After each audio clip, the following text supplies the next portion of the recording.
Hey, everybody. Welcome back. It's another episode of the Spartan Shadows podcast. I'm one of your hosts, Chris, joined with my co hosts, Zack and Emmett. And we're back for another weekly episode. Lots to cover yet again. Going to try to be more positive than the other two people on this podcast were before we started recording. But lots to talk about. Not the snitching. We got. What do you mean? I was really positive before this episode started recording. Yeah. Well, when we first jumped on, yeah, we were jamming out, and then maybe it was Emmett who brought the vibe down when he joined in. But anyways, we'll talk football. We've got some basketball, some hockey, women's soccer's a round of 32 game in the NCAA tournament was today, and so lots to discuss. But we appreciate everybody joining us. And Zack, Emmett, how's it going? Going great, coming off of a win at the Champions Classic, so really happy about that. We get to talk football as well. Got a few more weeks of that to talk about, so who doesn't love talking about a football team that's been struggling recently going into Iowa? Yeah, it seems like Emmett doesn't love talking about that. We got women's soccer going to a Sweet 16 again, so it seems like almost every other sport that is doing really well outside of football. So football will probably be pretty quick if I had to be honest. Yeah, doing well outside of that. How are you doing, Emmett? I'm doing pretty good. Honestly, if you were to put the dividers up over the football program right now, it would look like a very, very successful last month for Michigan State athletics. Just looking at, volleyball is still really building, so you're not going to penalize them too much. They're in year, 1, 2 of a coach. You're not going to penalize them too. Yeah, year 1, you're not going to penalize them too much. Stuff like that. Women's basketball setting program records. Men's basketball is dog walking a blue blood in Kentucky after taking down another SEC team at home. You have hockey just being a juggernaut 9 straight now. It is just an absolute. MSU athletics is a unit, and then the silly dragon of the group is football, frankly. You have all the intimidating dragons. It's kind of like the meme of like the dragons, and then you got MSU football is the silly dragon right now. I will be blunt. MSU football right now is the silly dragon, and the sad thing is, I can't even point to a position group or coach that's the silliest of the dragons. I feel like there's a few that you could point out. There's a few that I could point out, but it feels like sometimes when you look at what happens during the game, Joe Rossi's your intimidating dragon, and then maybe Coach Hawk might be your other semi-intimidating dragon, and everyone else is a silly dragon. Besides Smith, he's just not a dragon at all. He's a little. And now you guys know what I meant. That's an interesting way. Now you guys know what I meant about the negativity before the start of the podcast. So hi guys. Negative. I was just gonna say that's all him. Yeah, that is all him. Emmett once again bringing the vibes down, but that's all right. We'll pull him right back up. Let's talk a little hockey. I know Emmett and I covered this last week to a bit because the first game had already started when we recorded the last episode. MSU last weekend was in Notre Dame or in South Bend playing Notre Dame. They won their first game 4-1 on Friday night last week, which we had told you guys at the end of our recording. So good, solid win there. Saturday was game 2 of their double weekend series. I almost said doubleheader, but Saturday was game 2 of their weekend series, and another win in the books for Adam Nightingale and company. The Spartans won 3-1. Trey Augustine 28 saves, moving to 9-1 on the season. As Emmett said, 9 straight wins after that weird opening game loss to New Hampshire. We're just going to chalk that up as they forgot what time the game started. And then now we move on to this weekend's games, and we are playing number 7 Wisconsin for Friday and Saturday night. Friday night's game at 8:30 puck drop. Saturday 7 p.m. puck drop.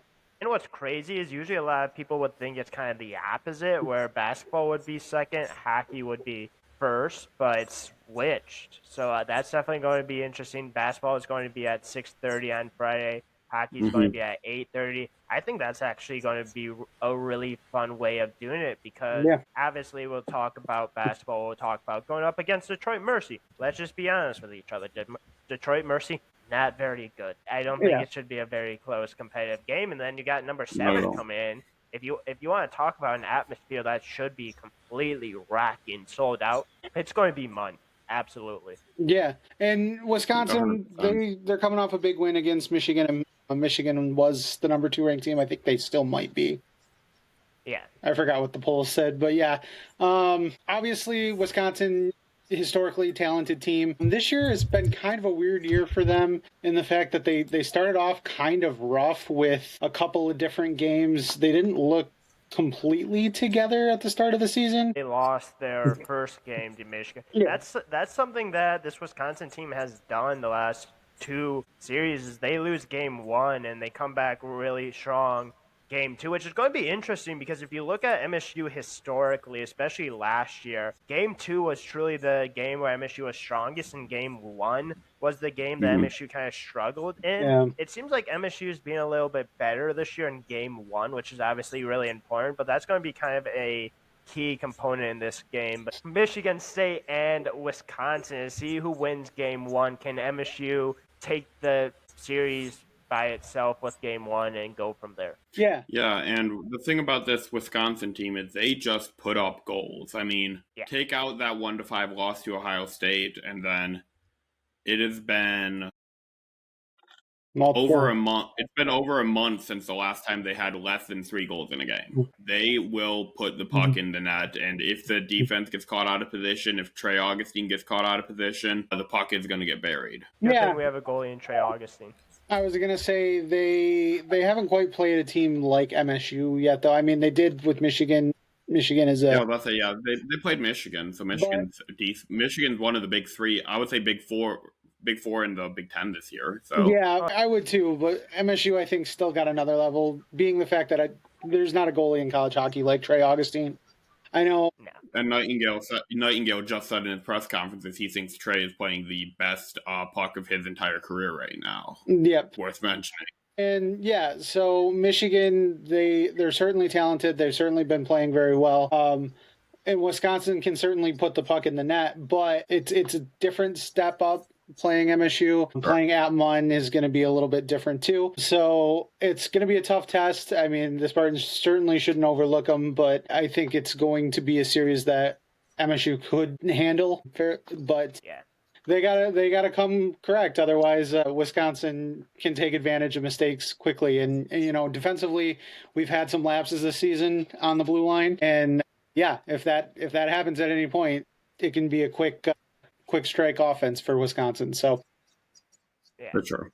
We were a little back and forth all over that, but so just to recap, we will have hockey at 8:30 after the basketball game, and that's Friday night, and then hockey 7:00 on Saturday. So that will be a fun couple of games. It'll help you wash away the sorrows of football. Yeah, absolutely. So if it'll be your palate cleanser, and if you're in town, absolutely try to be there because it's worth the price of admission. So and speaking of being in town, we also should mention women's soccer that they won their round of 32 game. Going to be playing on Sunday in the Sweet 16 against Colorado. So obviously if you're in town and you want to go to DeMarge Stadium, absolutely go support the women. They've been absolutely incredible this year under Coach Hassler. They've been great, dominant.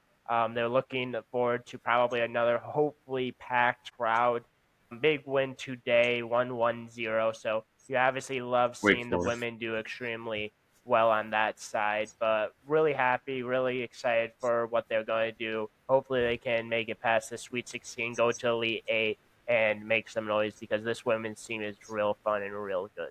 Yep. Shout out to Kayla Briggs for the goal tonight. She was the goal scorer. Like you said, third straight year in the Sweet 16. And that's pretty impressive. Like I said, we're getting down to the nitty gritty in the NCAA tournament there. So good luck to the women on Sunday. So those in the Lansing area, hockey, basketball, women's soccer, got a full weekend of athletics if you can get to any of them. Obviously, MSU football won't be in town, maybe for the better, but that's brutal.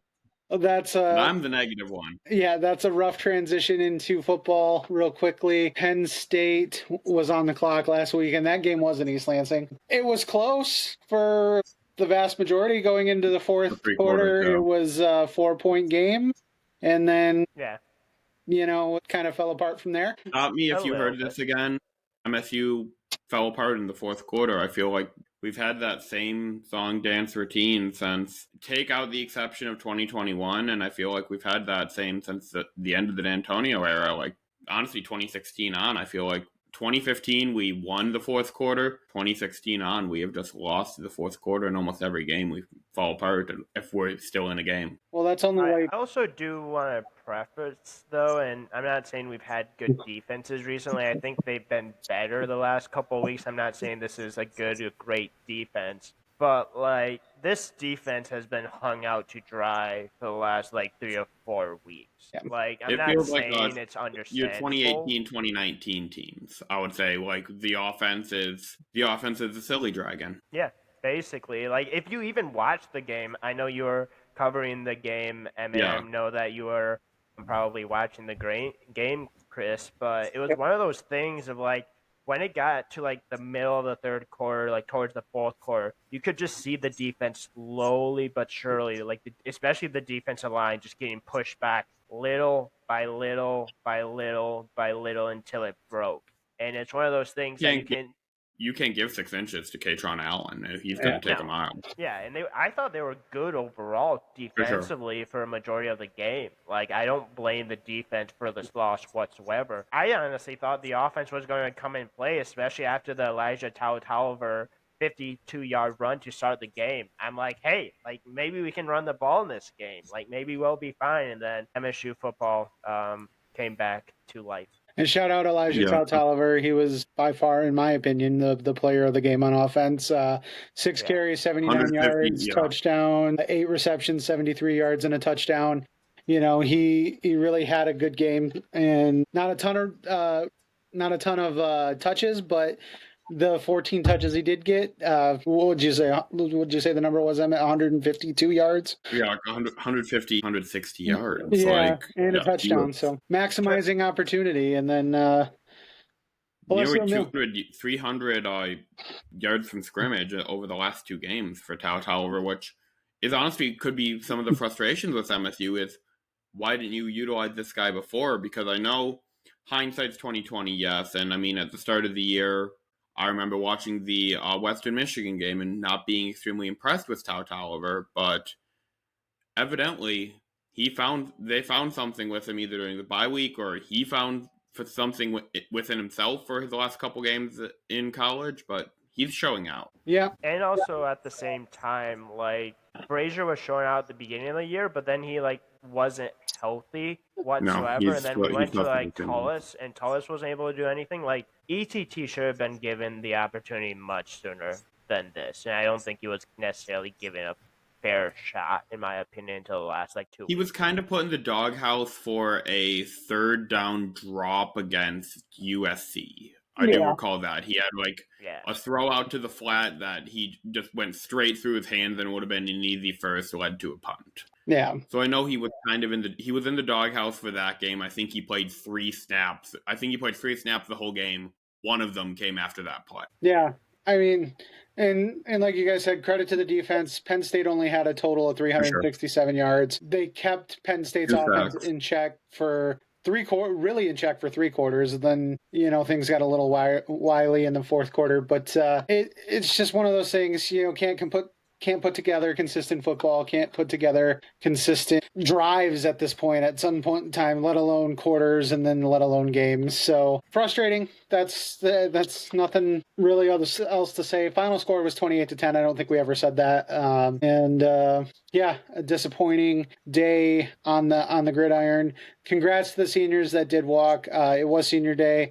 So I want to shout them out and say, you know, congratulations on a nice senior day. Hope you all enjoyed the pregame festivities and getting to walk on senior day. That is something that's truly special, regardless of what happens on the field. Happy that gets to happen and you guys got to partake in that. But unfortunately, a little bit of a bad result on the field afterwards. But moving over to this week, MSU travels to Iowa City to take on the Hawkeyes. ESPN college football analytic predictor thing, I don't know what they want to call it, but the FPI shows MSU with a 10.5% chance to win. Game time Saturday, 3:30. It will be on FS1. Iowa 6-4, 4-3 in the Big Ten, and features, I don't know, a better offense than what they're used to having, but that's not saying much because it's Iowa. Going into the game, Gronowski, their quarterback, has 1,216 yards from passing. Moulton, 612 rushing yards, and Gill, leading receiver, with 237 receiving yards. Yeah, but look at Gronowski's rushing touchdowns. I'm pretty sure he's leading the FBS in quarterback rush touchdowns. He has 13. Yeah, I was just gonna say, Mark Gronowski's passing stats don't really do it justice. He's 6 passing touchdowns, 5 interceptions, but he is a rushing threat nevertheless, I guess is how you want to say that. He does have let's see, like 300 yards and I'm trying to total touchdowns are up there. He also has one receiving touchdown too. So what you're telling me is he's a typical Iowa quarterback but can actually run. Yeah, 370 rushing yards and 13 touchdowns. Like Emmett did say, 13 touchdowns. He has 20 touchdowns on the year, 13 rushing, 6 throwing, 1 receiving. Yeah, so, and Iowa was recently, I mean, they just lost to USC, but they were ranked when that game happened, so they're not, super far outside the top 25, and they're a tough team.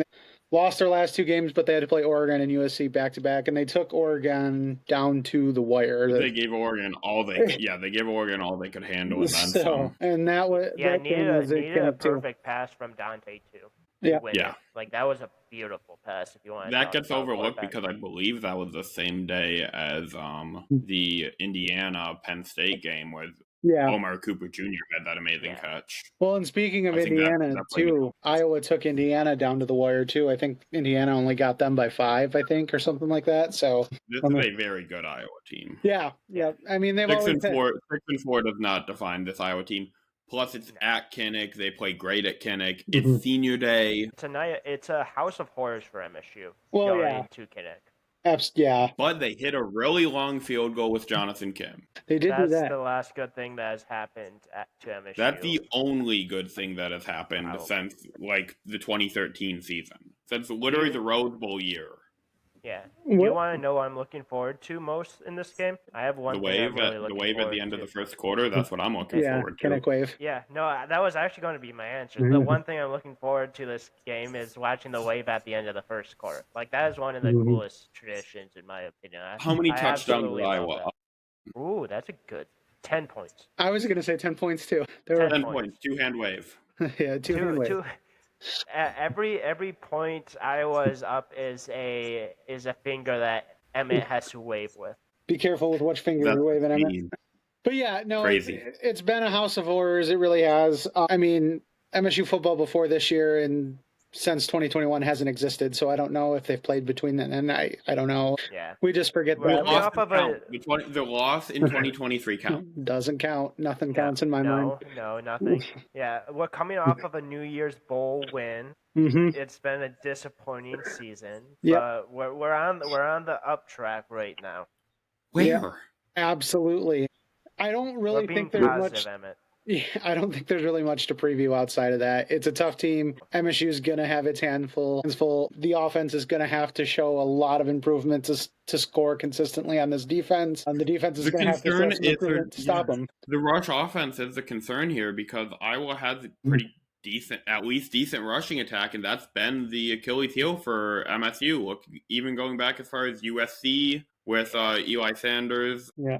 Patron Allen had a big game last week. Yeah, Waymar Jordan as well. Who else is there? You have Emmett Johnson for Nebraska. He busted a big one against them. The only team that I can recall to really not do a ton on the ground against MSU was Indiana, and that's because Mendoza went 24 for 27 with 3 passing touchdowns and 390 yards. I thought you were going to say Boston College. Yeah, Boston College was the last.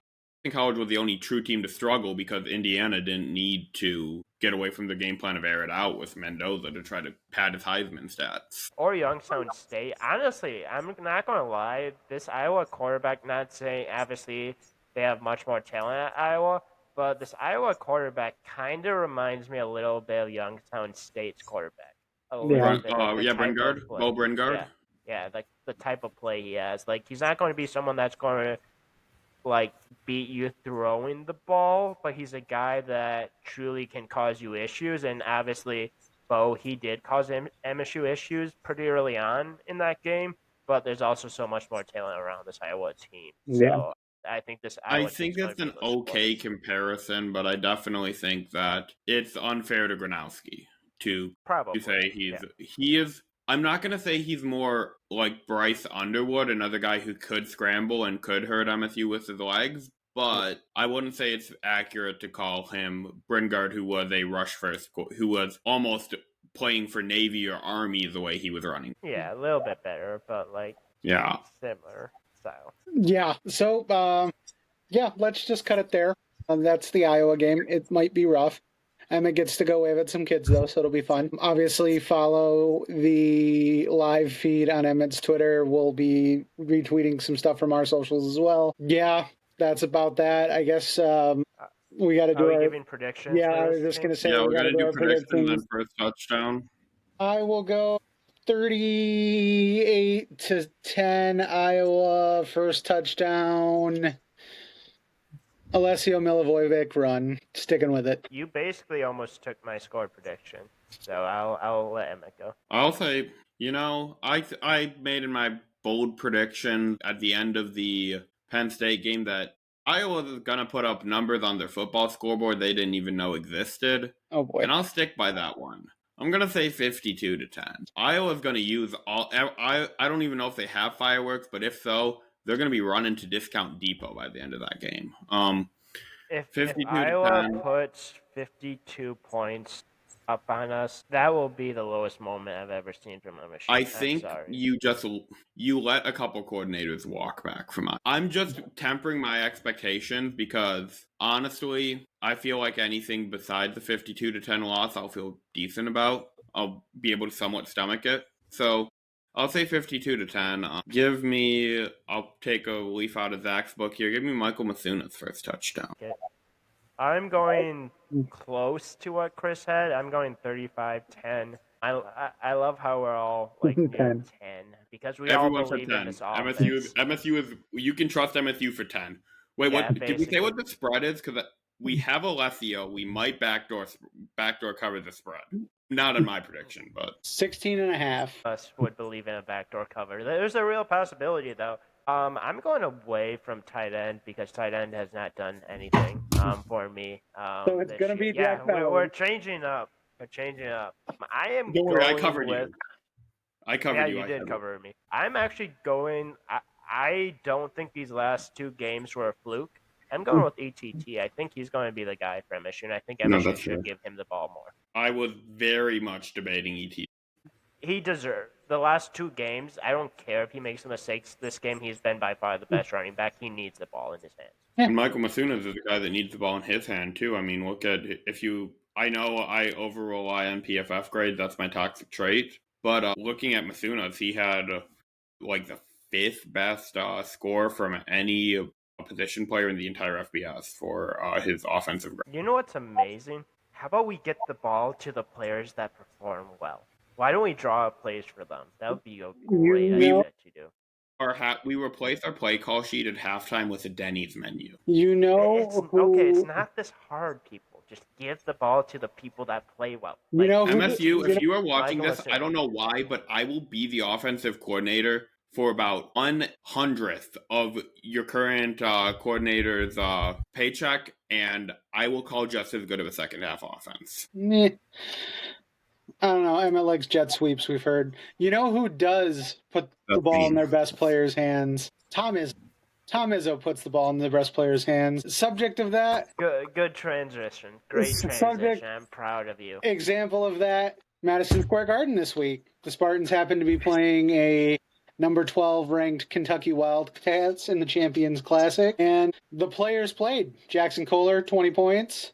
Trey Fort, 13. His jumper came alive. Kurt Tang, legacy game, 15 points.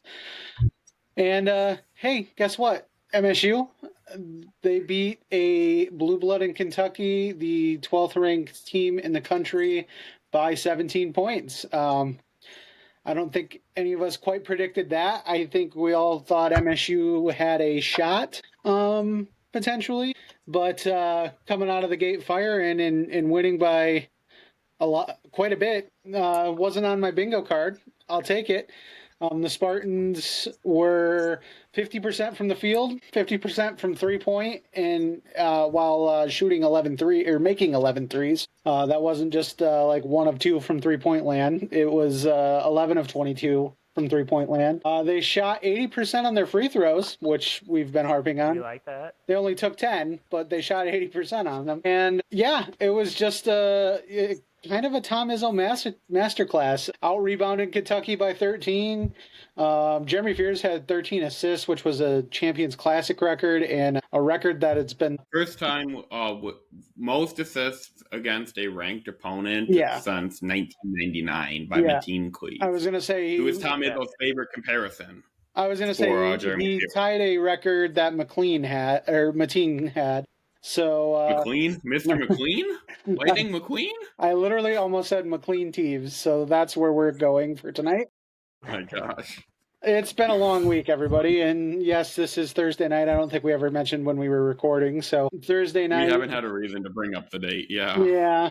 So, but yeah, overall, just a really good game from the Spartans, the basketball team. I was pretty excited because it was the first game I actually got to sit down and watch from start to finish this year because my life's been crazy. But you need to watch more games now, buddy. Yeah, I guess I'm on the hook for more. Maybe we played well because you watched the game. That's normally not the case, so don't ride that stat for forever. But hey, the Spartans moved to 4. As we mentioned earlier, they play Detroit Mercy next at the Breslin. There's really not a whole lot to say other than this team shot well from 3. This is what happens when they do. If this team can consistently hit shots, then they're going to be really good. It's just plain and simple. But the shooting performances have been at times, and that's where things get a little tricky. But yeah, if you come out and shoot 50% from 3 and 50% from the field every game and are putting up a lot of quality shots, you're going to do well. Thoughts, fellas? I just love the fact that Kurt Tang was coming off of those pin curls and like just shooting it right away, like just firing it, looking confident. That like brought back like memories. Like you really see like that's like an Izzo staple is those pin curls. Like you have a guy that can just come off of them, just take a shot and just hit it consistently. So obviously love that. Carson Cooper, even though if you look at statistically, he wasn't extremely effective when it comes to scoring. And I think I can't remember the nickname that you gave him, Emmett. It was something with Xavier Tillman. But I do want to Long Tillman. Yeah. Boy. Yeah, so I thought he was great. And Cooper, you can't say that about him. Yeah. Cooper had an Angel Reese stat line. I think he had 6 rebounds on the game, and 3 of them were the same offensive series. But defensively, though. Defensively he was great. And in the radio show tonight, I want to shout out the radio show. I want to shout out Will Tiemann. He gave a little story about Carson Cooper. And basically, I think he was even asked, I think Will Tiemann asked him, like, hey, like, I don't know if it was something about, like, transferring. Like, hey, you'd have, like, other, like, opportunities to play more, like, have more impact at other schools. And basically, Carson's like, no, I would never consider that because Izzo took a chance on me and I'm going to work my... You know what? Insert word off for him. And you can do I think offensively he was... No, I'm not saying the word. He's just a guy that, like, statistically, if you look at it, maybe not the most impactful guy, but, like, he just played well defensively. Like, MSU dominated down low. Mm-hmm. Like, Jackson Kohler was absolutely incredible. He's been incredible this year. Jeremy Fears is great. Trey Fort shot the ball really well. Even when the bench came in, it wasn't really a drop-off or very much drop-off whatsoever, which who would have thought that? Like, we've looked at the last couple of games. Are we going to talk about him? Yeah, Jesse McCullough, he kind of had – I don't want to bring up his name because people wouldn't like his name, but you know how, like, Xavier Booker had, like, those random games, like, especially in Madison Square Garden, I believe it, like, a year or 2 ago, he hit, like, 2 or 3 threes out of, like, nowhere, and, like, no one was expecting it. That was kind of like Jesse McCullough's game, which, obviously, I love it. Like, please continue to do that. But I do want to say, though, we talked about how we dominated this game. You know how bad it was when Mark Pope basically after the game missed his media schedule by 45 minutes, and basically he's like questioning his life and questioning what he's doing in his job. Like, you have to know, like, you broke a man so much that it was just it wasn't even close. Like, Kentucky didn't ever seem to be truly in that game. Like, maybe when they got out to like a 5-3 lead, like MSU took it to Kentucky all night long. Kentucky and MSU looked like a really good game for the first 8 minutes, and then MSU just put the pedal to the metal. Yeah. So, and then also, I believe Mark Pope said that they spent more time putting in plays on offense than preparing for this game. Yeah. What? I really don't buy that one. I do not buy that one just because that is either the biggest lie in the world, or you treated it like an exhibition. Fan, you are questioning him because you are questioning this like.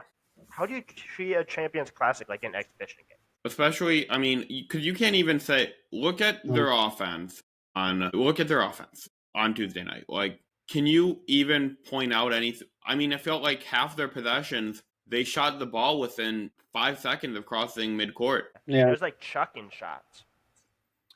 And if that was what they designed on their offensive scheme, then that I feel like I could go to my local pickup middle school and watch a game there, and you're going to see the exact same thing. Probably. Yeah, I'll credit Tristan Ferris his handle on Twitter is Tristan Yuta. Jeez, oh, please, I can't talk tonight. But he had the quote today. It said, Mark Pope says Kentucky spent more time adding to the offense instead of preparing for Michigan State, calling it a miss.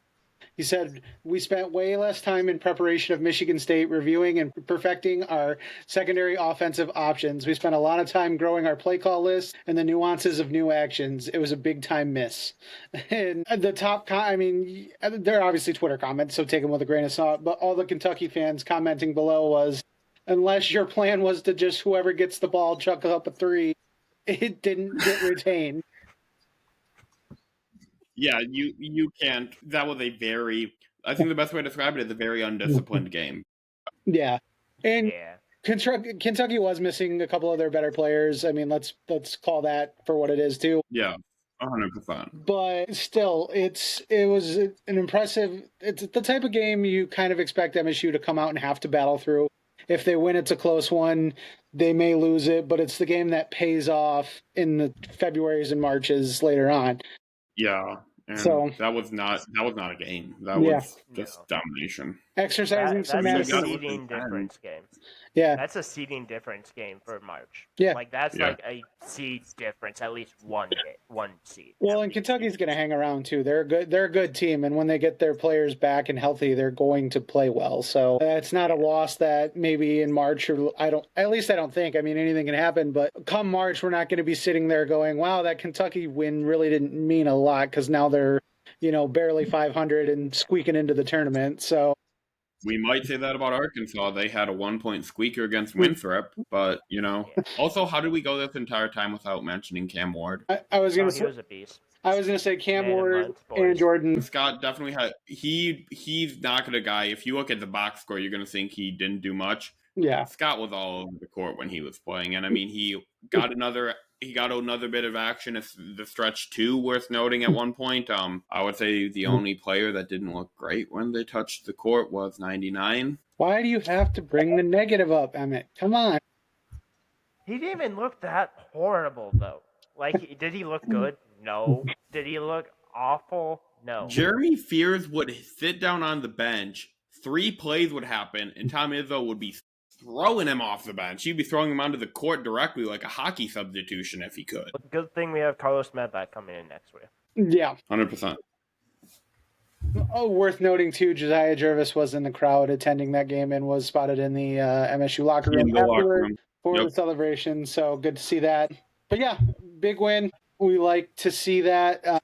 Obviously, hope that carries into Detroit Mercy on Friday. Would like to see the shots continue to fall. I expect them to be able to out-rebound and out-physical Detroit Mercy. That's not really a concern that I have going into the game, but we don't really need to break down that matchup. It's one of those games that, is easier one on the schedule. Certainly got to play well, certainly got to show up and not just go through the motions, but Them and I would say East Carolina when they start their Fort Myers Invitational. Those are two that you should feel comfortable about wins. ECU, maybe they keep it within 15, but yeah, I feel like Detroit Mercy.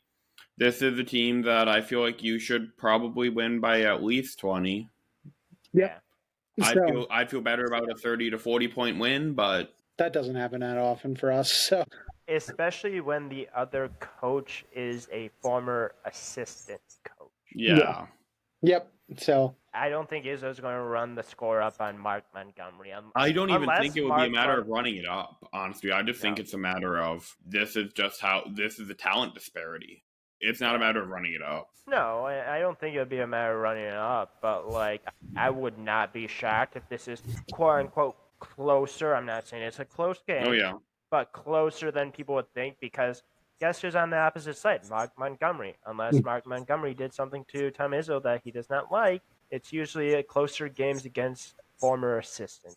Yeah, and I could see something like 71-52 just because if you have that big of an advantage, you're running the clock, letting that letting the shot clock run down to 13 seconds before you even do anything with it. Because when you can just out physical and get it straight to Cooper, get it straight to Kohler, get it straight to Cam Ward in the paint, let them go to work. Yeah. You can just live by that the entire game. Yep. And we said we weren't really going to break it down, and then we gave you some extras on it. So there you go. But that's all I think we've got. Worth noting, just a couple of news and quick hitters. MSU football recruits, Colin Campbell and was it Hudson Altman? Yeah, Hudson Altman. Yeah, both received pretty significant recruiting ranking bumps, so that's good to see. Congrats to them. Campbell's up to like 60th overall in the class on Rivals. I think he's top 100 or top 130 on 24/7. Yeah. So good for them. Good to see the class still rising, and let's keep them committed to MSU. Yes, please. And then for those looking for other MSU content, I will say Adam Nightingale was on the Ozzie and Keats podcast last week with John Keating and Chris Osgood. It's more of a Red Wing centric podcast, but they did have Adam Nightingale on talking about MSU a little bit, and then of course his time with the Red Wings.